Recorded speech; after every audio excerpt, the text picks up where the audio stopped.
Loucura é não dialogar consigo, é silenciar diante dos próprios fantasmas mentais. Loucura é os que se acham normais não conversarem com os seus fantasmas mentais. E quem disse que eles não os têm? O que é ser normal? E quem de fato é normal? Loucura é falar excessivamente sobre economia, política, esportes, redes sociais, mas se calar sobre o mundo que somos. Quem conversa com o mundo, mas não conversa consigo, não precisa ter desafetos, pois os cria, torna-se inimigo de si mesmo. Essas são frases soltas que eu tirei do livro Autocontrole. Vença os fantasmas da emoção, do psiquiatra Augusto Cury. Eu percebo que esse livro, como tantos desse autor, ele não tem uma grande pretensão, ele não tem aquela coisa assim de se tornar um best-seller. A princípio, ele parece apenas um livro de autoajuda. Mas o autor ele consegue desenvolver um conteúdo um tanto diferenciado nesse nicho, digamos assim, psicologia, mente humana, além de desenvolver o conteúdo de autoajuda. Eu percebo que ele vai muito além disso, na verdade. Ao longo do livro ele apresenta conceitos como o gatilho da memória, janela killer e autofluxo. Eu não vou alongar nesses conceitos, não vou fazer nenhum comentário, porque não é o objetivo aqui. Eu vou fazer uns breves comentários sobre dois métodos que ele apresenta nesse livro, né, os quais ele denomina o método DCD, seria duvidar, criticar, determinar, e o outro método chamado de mesa redonda do eu. O método DCD, né? DCD seria duvidar, criticar, determinar.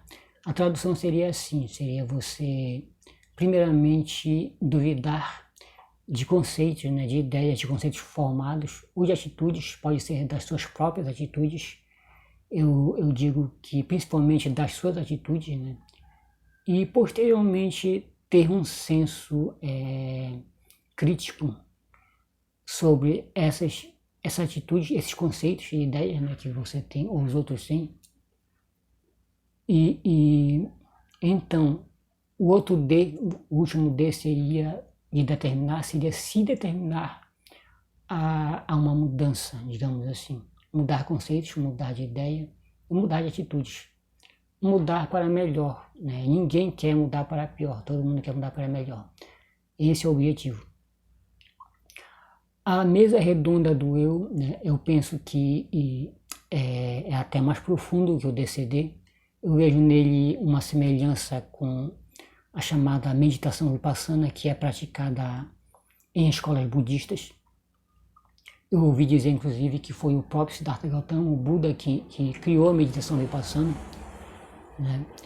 Então, o resumo da mesa redonda do eu seria você dialogar consigo mesmo, inclusive fazer perguntas para si mesmo e tentar responder a essas perguntas. Tipo, reeditar um filme que se passa, né, ou que se passou em sua mente e criar uma nova percepção a partir dali. Tipo, você ter uma nova interpretação, no caso, daquele filme, de fatos que se passaram com você, né? Na meditação vipassana, né, você se senta, né, calmamente, você observa atentamente os seus pensamentos, além de se concentrar na respiração, e você tende naturalmente, né, a fazer perguntas para si mesmo, ou observar algo que você não percebeu até o presente momento, né? Não percebia, digamos assim, e principalmente a respeito de si mesmo. A minha experiência, inclusive, tentando, né, praticar a meditação vipassana foi essa. O Augusto Cury, ele fala, inclusive, em um trecho, né, que quem não tem coragem de bombardear-se de perguntas vive sempre na superfície do planeta cerebral. Esses dois métodos que ele apresenta, o DCD e a mesa redonda do eu, né, como o próprio Augusto Cury fala, eles se complementam e levam você a desenvolver um senso crítico, já numa plataforma mais alta, digamos assim, num patamar maior. Abre aspas. Nós nunca devemos ter um eu ingênuo que aceita pensamentos e ideias sem os questionar. Fecha aspas. Aqui principalmente eu vejo que o autor ele vai muito mais longe que um simples livreto de autoajuda e psicologia, como eu já coloquei. Inclusive eu vou citar mais 2 trechos, né, aqui do livro, sem fazer longos comentários a respeito disso. Vamos lá, abre aspas.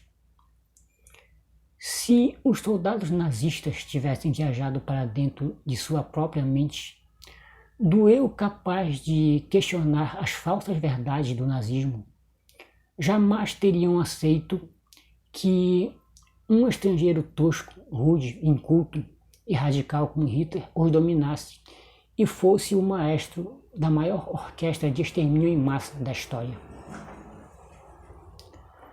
Se a Alemanha, que era o berço de um dos mais ricos conhecimentos filosóficos e acadêmicos da história, a maior vencedora de prêmios Nobel dos primeiros 30 anos do século XX, foi seduzida pelas ideias de um psicopata, quem garante que outros povos não serão seduzidos pelas ideias de outros Hitlers?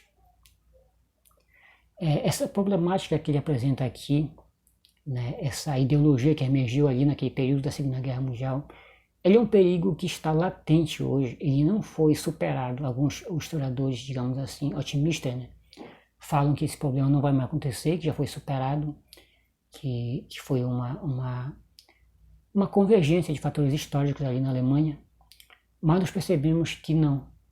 Se você olhar, por exemplo, para a Europa hoje, né, há um sentimento de xenofobia muito grande lá.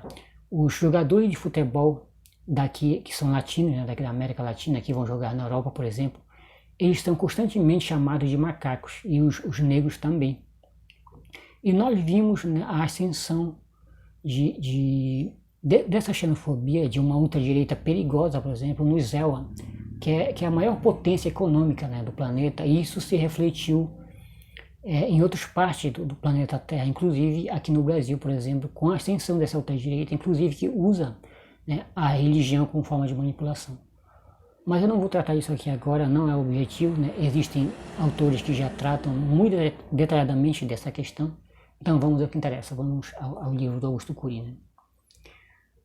Um capítulo desse livro, né, que eu estou fazendo análise aqui, que merece uma determinada atenção também, é o que vai da página 47 a 53, que fala sobre Jesus Cristo.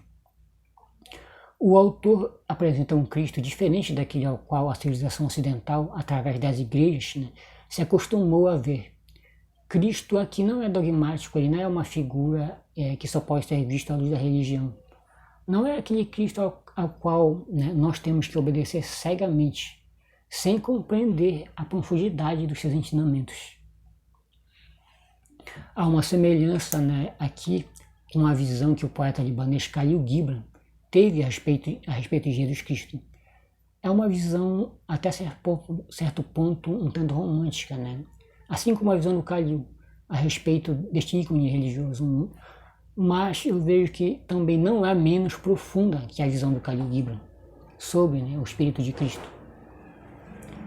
Então vamos a alguns trechos deste capítulo. Abre aspas. Jesus navegava dentro de si mesmo, percorria as trajetórias do seu ser. Os seus diálogos não eram rasos, formatados, programados, eram profundos, elaborados a partir de uma mente livre. A sua compreensão da psique era cristalina. Estava convencido de que a humanidade não tratava de seus reais problemas. Para ele, as pessoas eram sempre contraditórias. Elas procuravam se livrar da sujeira exterior, mas não das falsas crenças, dos dogmas atrozes e das masmorras invisíveis no secreto da psique.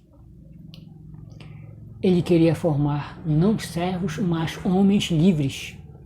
Revelou Jesus que a raiva, o ciúme, as reações impulsivas, o sentimento de culpa, as fobias, o sofrimento pelo futuro que emanam do coração psíquico nos encarceram. Ele demonstrou que uma pessoa só é livre quando domestica os seus fantasmas mentais. Fecha aspas. Eu vou terminar esta resenha aqui falando uma coisa, né, sobre esse autor.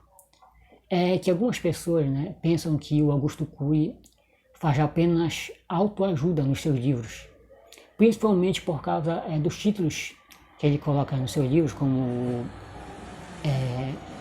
por exemplo,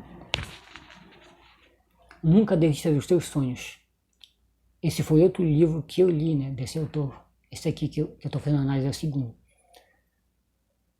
Outro livro, isso soa como cafona, né, o título soa como cafona. Outro título que eu vi é assim, Pais Brilhantes, Professores Fascinantes, algo assim. Isso soa muito cafona, assim, para algumas pessoas que julgam pelo título e não pelo conteúdo, até porque elas olham só o título, né, e não leem o livro, é o chamado preconceito. Mas o Augusto Cury, como eu já disse, desenvolve um texto muito rico. Eu afirmo isso pelo pouco que eu já li desse autor, né? Ele apresenta algumas ideias ou coisas, né, surpreendentes e até mesmo assustadoras, né, ao longo do conteúdo que ele apresenta. Naquele livro que eu falei anteriormente, Nunca Desista dos Seus Sonhos, ele já apresenta essa visão sobre Jesus Cristo que é muito diferente da visão que a civilização ocidental tem, né, a partir das igrejas. Ele fala inclusive que a civilização ocidental se tornou cristã apenas no nome. Elas não compreenderam ainda a profundidade do verdadeiro ensinamento de Cristo. E um exemplo aqui nesse livreto de autoajuda que eu falo, que é autocontrole, né? O nome do livro, Autocontrole, Vença os Fantasmas da Emoção. Um exemplo é quando ele fala assim, abre aspas, uma criança de 7 anos tem mais informações hoje, né, que um filósofo da Grécia Antiga. Informações não processadas como conhecimentos e conhecimentos não processados como experiência geram a síndrome do pensamento acelerado e fomentam a ansiedade, torna-se lixo psíquico. Fecha aspas. Convém ressaltar, né, que esse autor, ele é psiquiatra, ele é psiquiatra formado, e suas obras elas já foram publicadas em mais de 70 países. Nas referências, né, ele cita nomes como o Theodor Adorno, Fritjof Capra, Mariana Chauí, o René Descartes, o francês, acho que é assim a pronúncia, né, o Michel Foucault, o outro francês, o Jean Piaget, o Jean-Paul Sartre e os dois deuses, Sigmund Freud e o Carl Gustav Jung. Então, assim, cuidado, né? Portanto, cuidado ao julgar um livro pelo título, seja do Augusto Cury ou de qualquer outro autor.